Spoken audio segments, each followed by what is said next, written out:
Good morning. It's so good to be with you.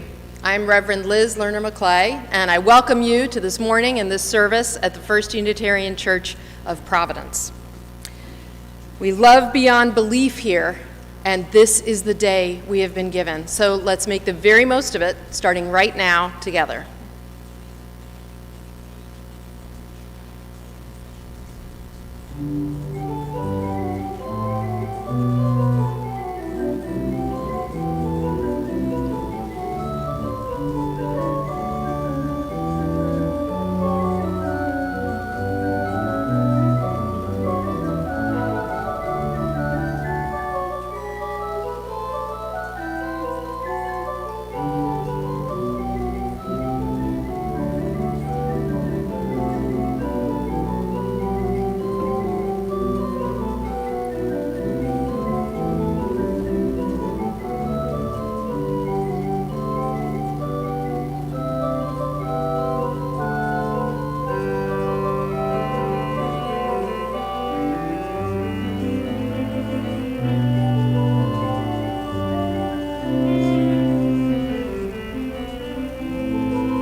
Our opening words this morning are taken from the wisdom of the great Vietnamese Buddhist theologian Thich Nhat Hanh.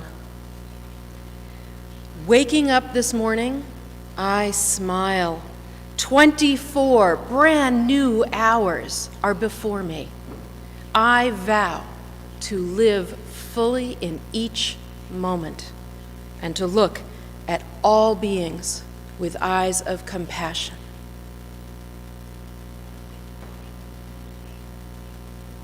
Good morning, friends. I'm Joe Grady. Please join me in our chalice lighting this morning. This light burns also in our hearts as it lights our path toward harmony, justice, and hope for all.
Good morning. I'm Kim Noble, and I'm this morning's worship associate. Our reading this morning is by Gwen Matthews. Feel that? Each breath, every inhale, exhale, we are living, breathing, connected. We are the whole, complete, beautiful selves that we were born to be. Feel that? In your bones, in your muscles, in your heart and your blood. That is the extraordinary you. The you who was born for this time, this place, this moment. Feel that? The struggle, the worry, the pain, the loss, the grief. It is still you. You are still whole, complete, beautiful, extraordinary. Feel that.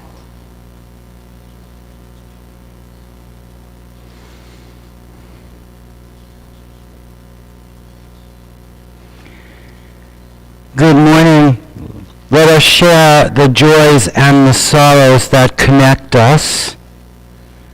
This morning we have a candle of celebration happy 38th birthday to Hannah Rosenberg.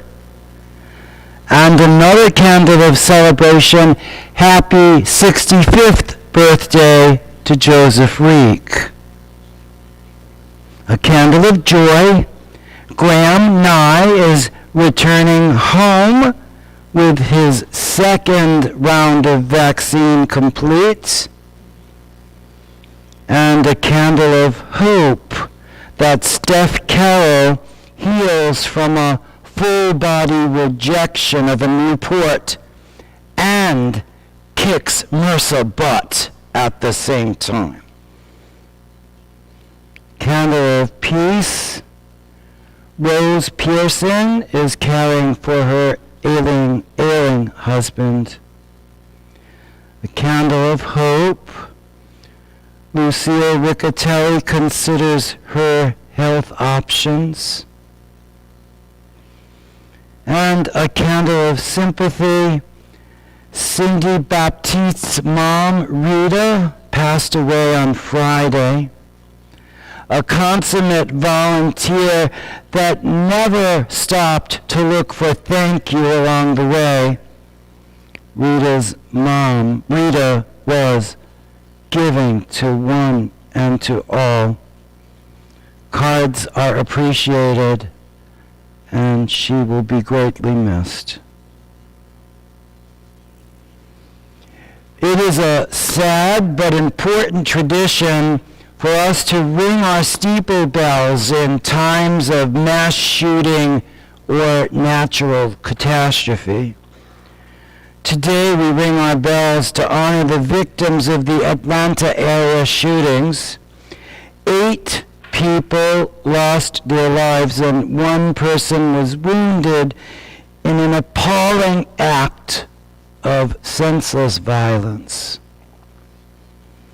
The following are the people we've lost and now hold in our hearts and prayers.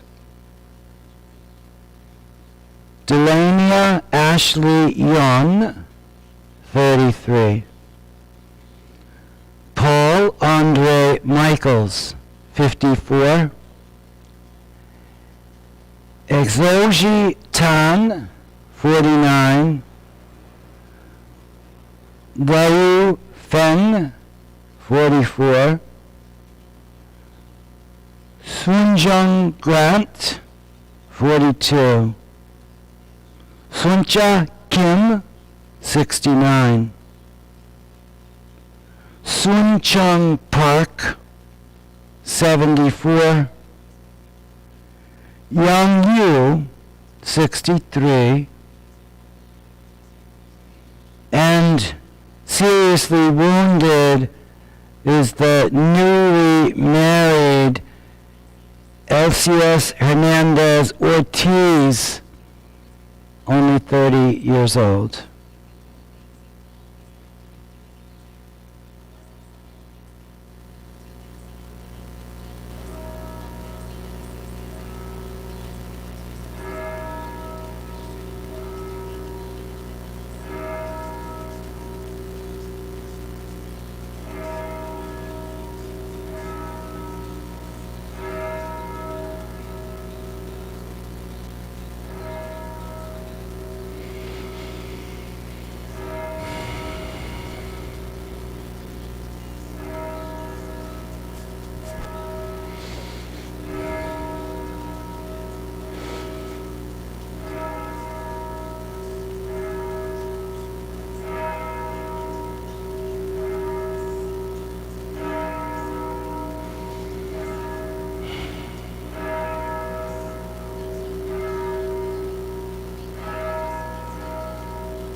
Dear friends, let us rest in the gladness that we have one another in which to share our joys and our sorrows.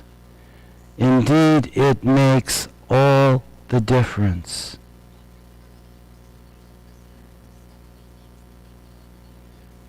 We're going to deepen into the hour now by preparing our hearts and minds for meditation and prayer.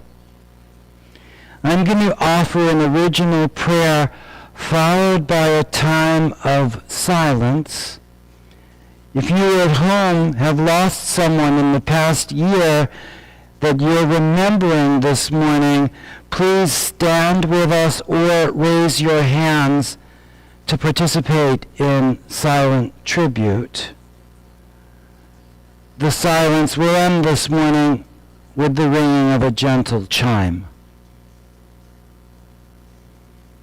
To begin, I'd invite you to relax,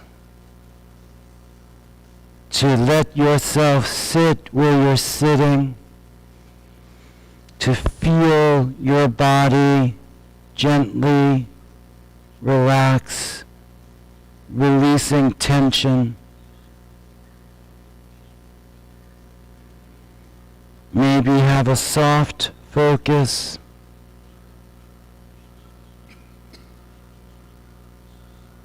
And breathe with me.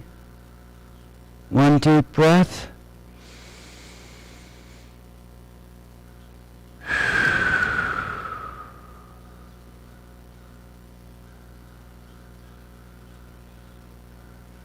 And one more deep breath.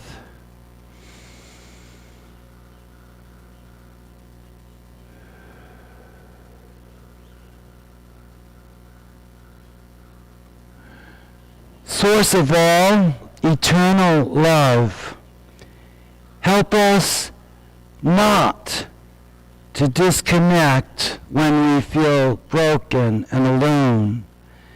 Help us to know that our broken open hearts are made whole by love. Remind us that it is the cracks through which the light shines.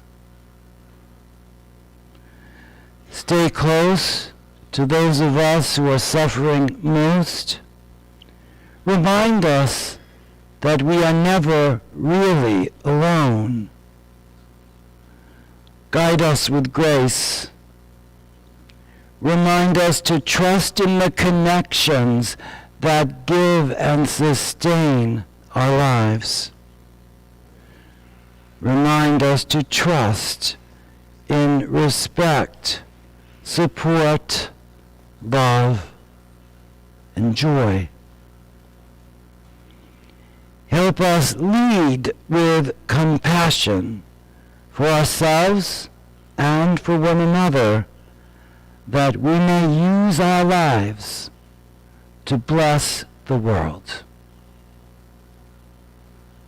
Amen.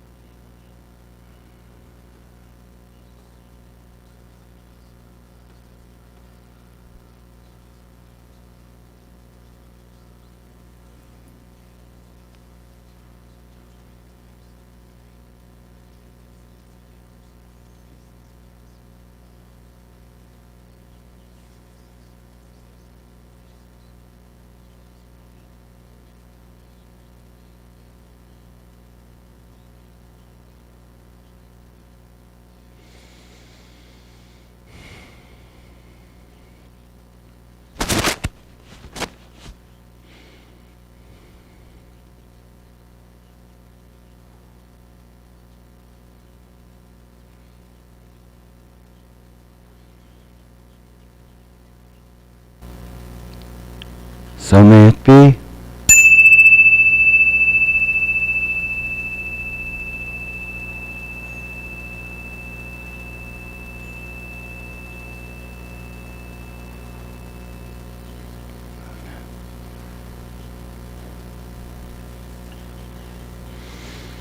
In his 1998 book, Still Me, American actor Christopher Reeve reviews his life with a particular focus on his journey through a catastrophic spinal cord injury that meant he required constant support for the most basic functions of life, even simply breathing.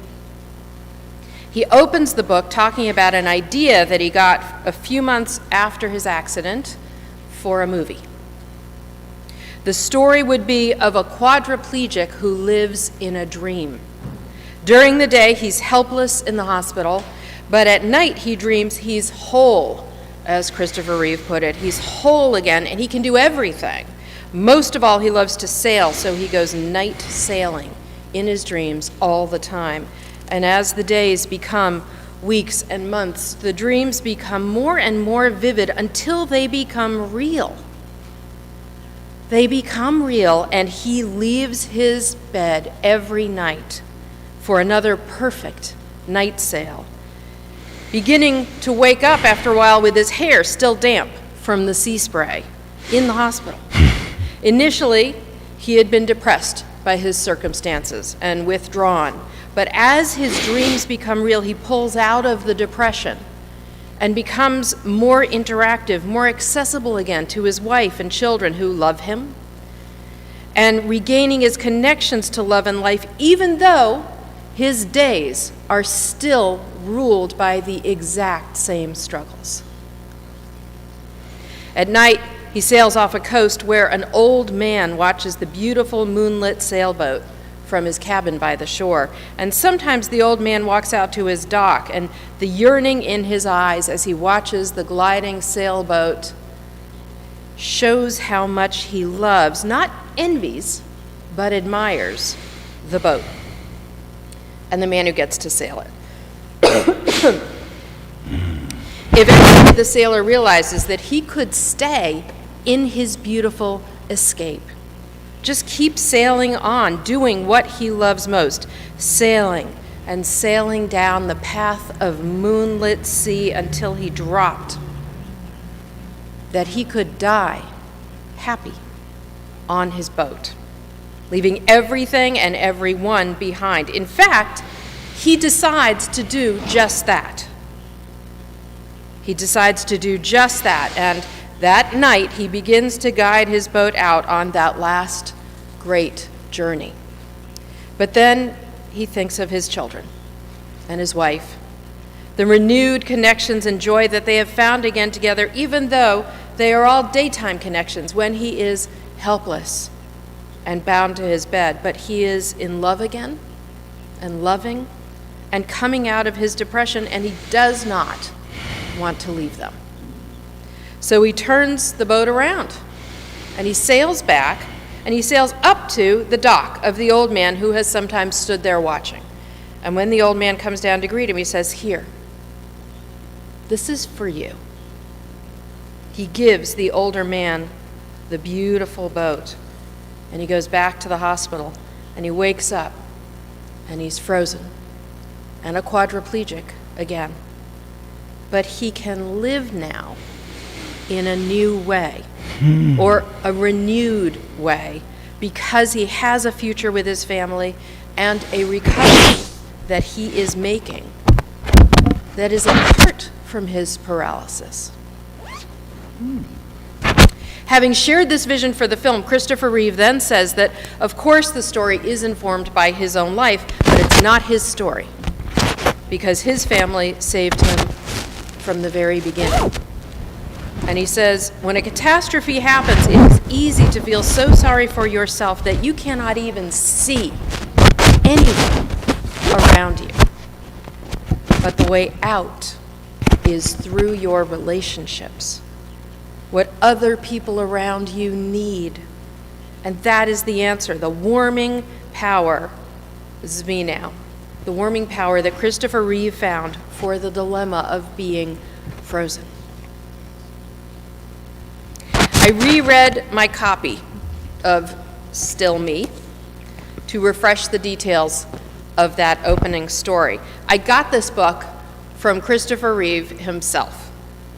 It was signed on his behalf by his wife Dana at the one book signing he ever did, which was at our local bookstore, which was also his local bookstore. This was back when I served a congregation where he lived in New York State. And his positivity on that day was infectious. His whole family was seated around him, signing books for him, and they greeted me with such warmth. He admired my dog, Maccabee, who was very calm and so got to come to things like book signings with me. There was a goodness, but more surprising, a gladness that shone out of Mr. Reeve and all his family. I got a copy of his book for myself, and I got one for my parents because they were beginning to contend with the diminishments and pains of aging. And I wanted them to receive his message, that with all he had suffered and all he had lost, he was still him. And he still had a life to lead, a different life, an unwelcome and more difficult life, but a real one, and one that mattered. One that he could still embrace, one that still offered him gifts that he could give and gifts he could receive. And so many years later now, I think that the lesson he was teaching with this book is for all of us at every age, because always in life we are contending with grief and struggle, with wishing life was different, or reality was different, or we were different. And sometimes our pain is old and steady, and sometimes it's fresh and overwhelming. Regardless of its nature, our reaction is so often, and understandably, that we want our old life back. We want what we had, what we worked for, what we loved, what we knew. A colleague once told a story about a woman he was counseling. She was in a great battle with cancer, and she was fighting, but she was also understandably unhappy. And one day as she was talking to him, she said, "I just want my old life back. I want my old life." And his answer to her, his immediate, honest, loving answer to her, having walked with her through that battle, was, "This is your life now." There was so much honesty and courage in her lament and in his response, which reminded her not only that her life had changed, but also that this was still her life with, yes, all the miserable challenges, but also with still powerful possibilities. Every time, that answer is the same. This is your life now. This is your life now, and coming to terms with it is all of our work and our opportunity for new gains that we do not know and may not even imagine, and sometimes might not wish, but that will bless us for their earning. We have choices and even power that come not only with accepting the realities and struggles of living and the choices that remain to us, even when they're not the choices we wanted to have before us. The power to have any choice at all is real and so important. I have been having conversations over the past few months with someone who has been working to come to terms with a life-changing health issue.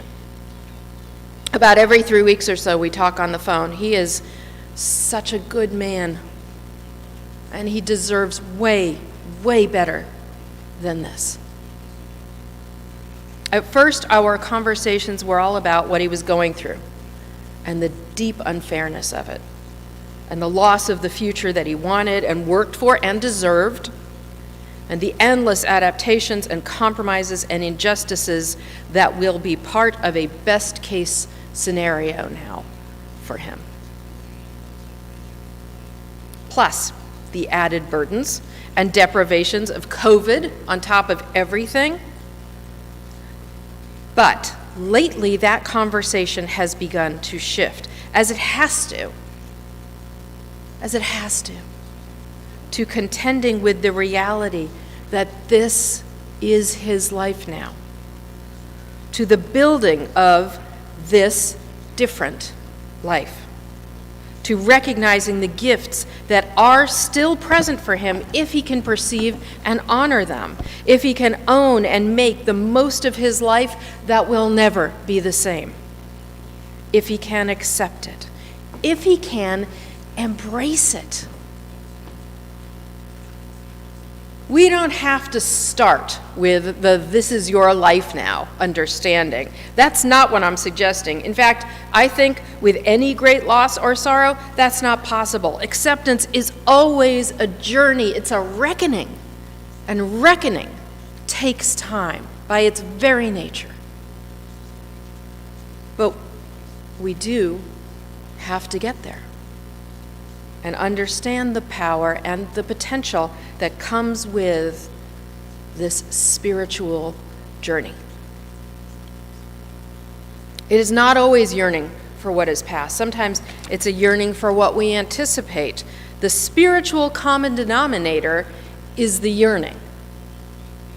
Back when I was in my 30s and I was still single, I began to wonder when that someone was going to come along so that we could get married and have kids, which I had always wanted, which I had always expected. I had this plan that I would go to part-time ministry while the kids were young, and then maybe half-time, and there was a whole thing worked out in my head about how this was possible. It didn't seem like a lot to expect. Everybody does it all the time. Everybody does it all the time. The world over. And time kept passing. And my wondering became more urgent. Eventually, it became anguished. It was almost physical, the pain of being so ready, so waiting for this foundational life that was not happening. One day, a parent handed me their infant to dedicate into our faith on a Sunday morning. And that baby felt so good, so right in my arms. It was like a knife. It was awful to want children so badly, to keep blessing other people's children and never have my own. It was at best ironic to keep blessing other people's marriages and never have my own.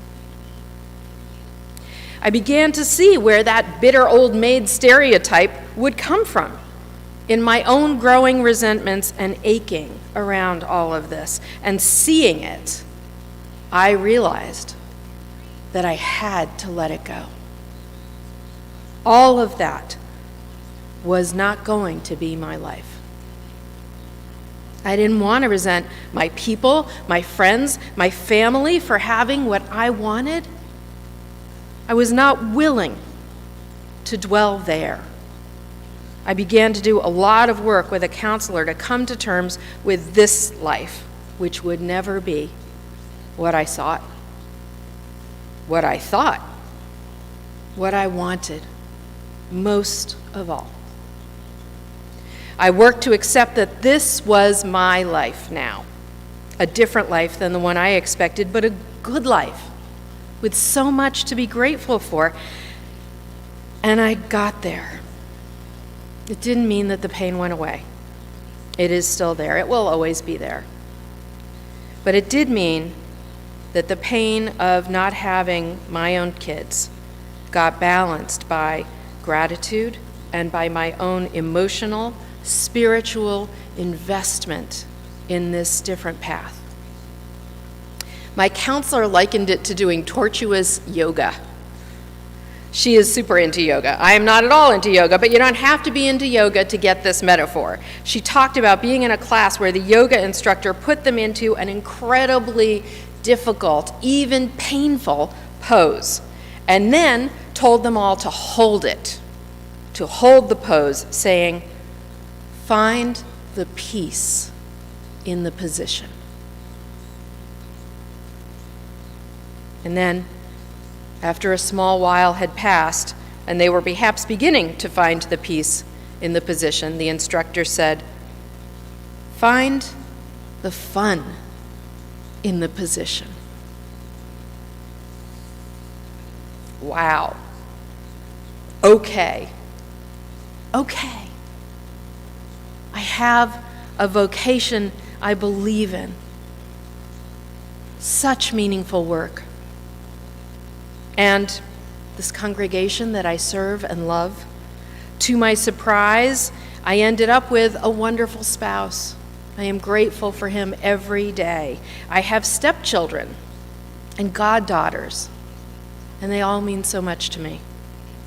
I have dogs who are also family.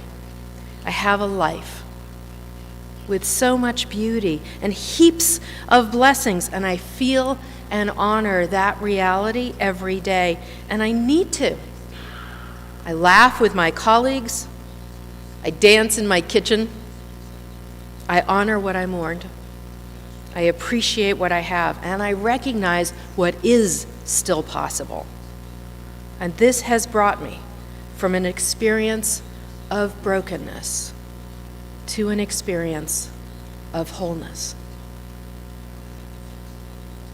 To be clear, this spiritual journey is not about making a choice between being broken or being whole. It's more integrated than that. Suffering is real. Our pain and loss are real. The worst of it lasts, but also evolves, even as it lasts. So making this journey is about choosing life and about the awareness that it is possible to be both broken and whole.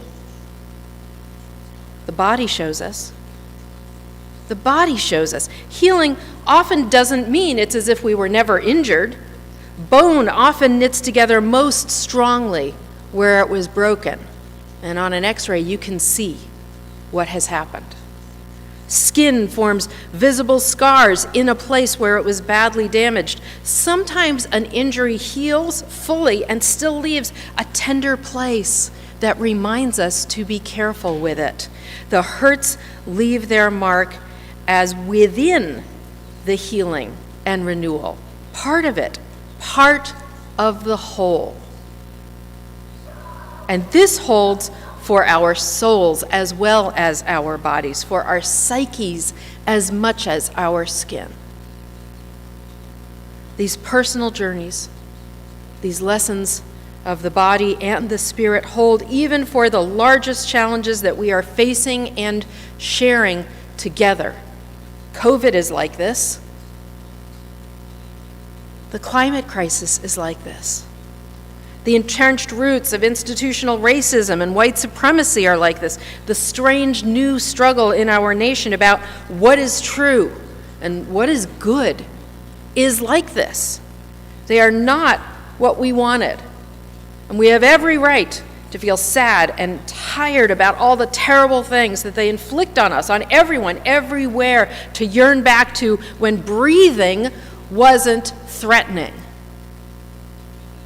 to when our climate was less damaged and less drastic, to when some of us may have been less aware and afflicted by the racism in our own institutions and ourselves, to when truth and good seemed a lot more simple and clear. But this is our life now. And there is a path. There is a path through all of it. Through our own struggles and pain, through our shared challenges and controversy, recognizing where the hurts and brokenness is, its own realization, seeing where they are and what they are. That is steps on the journey. Choosing not to simply dwell in them is more steps on the journey. Working to find our way forward, the reckoning, is more steps on the journey. Things were not as they seemed, or things will not be as they were, or Things will not be as we expected. Learning to accept the new realities with the new possibilities that they always bring is more steps on the journey. It brings us to a place of greater wholeness that can balance the brokenness. Maybe a different wholeness than we ever thought we would need or want, but a wholeness that is real. It's real and powerful.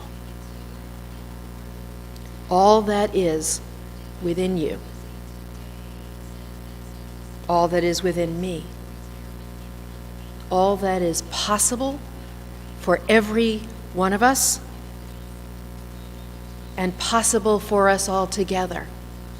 The struggle, the worry, the pain, the loss, the grief. Whole, complete, beautiful, extraordinary. Feel that. This is your life now. Amen.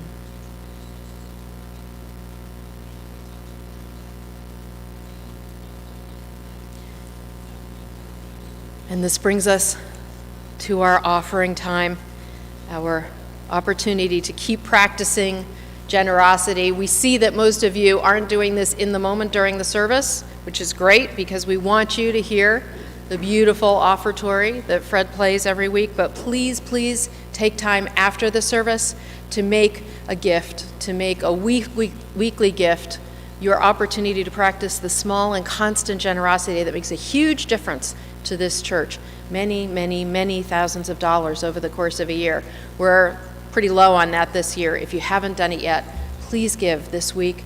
And if you can give a bunch extra, maybe to cover the weeks it hasn't happened, please, please do that. We are so grateful, always, for all that you give, and all that you do, and all that you are.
I have two invitations to share with you today.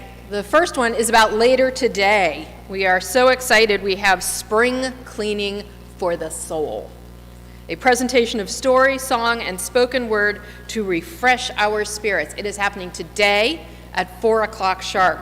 It is not to be missed. It's going to feature stories from our own member and storyteller Len Cabral, spoken words from Reverend Roger and friends, music from members of the community band and Fred Jodry, along with some variety presentations from our children. There is something truly for everyone.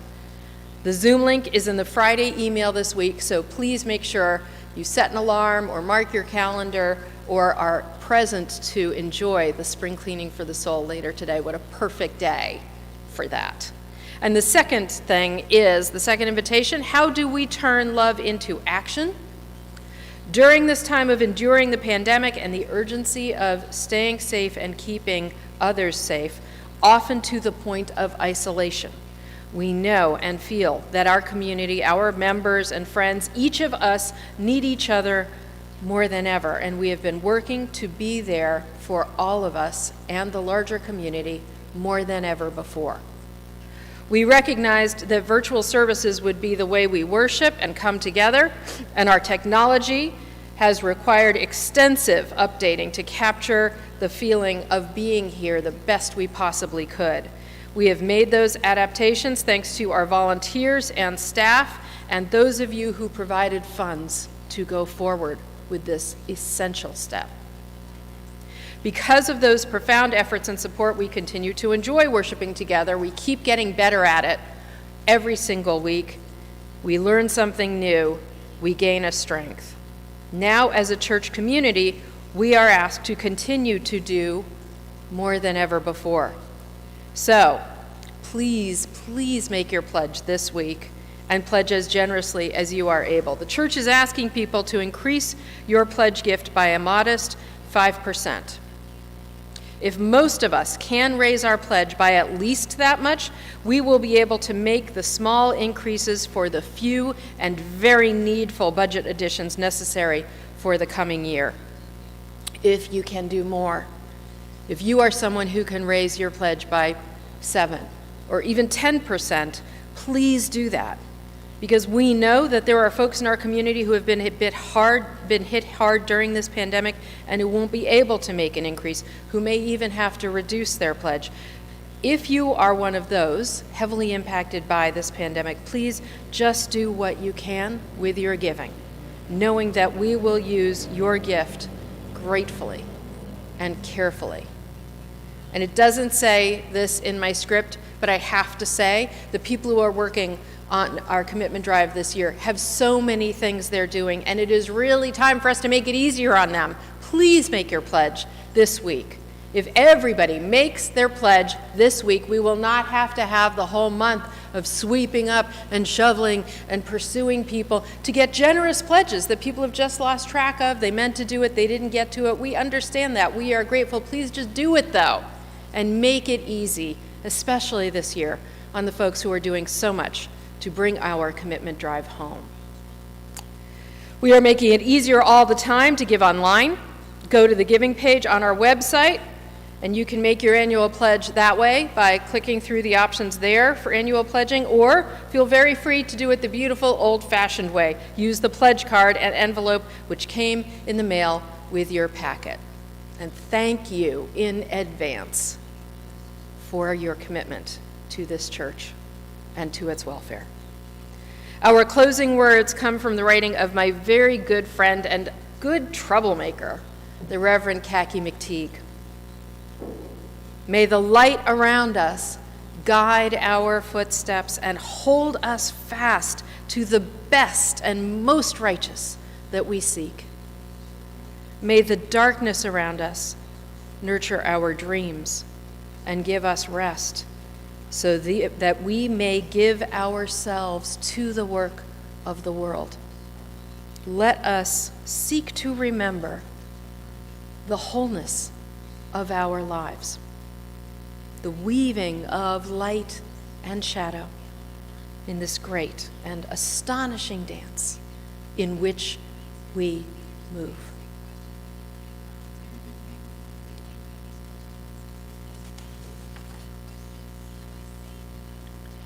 And now please join me in our words for extinguishing the chalice.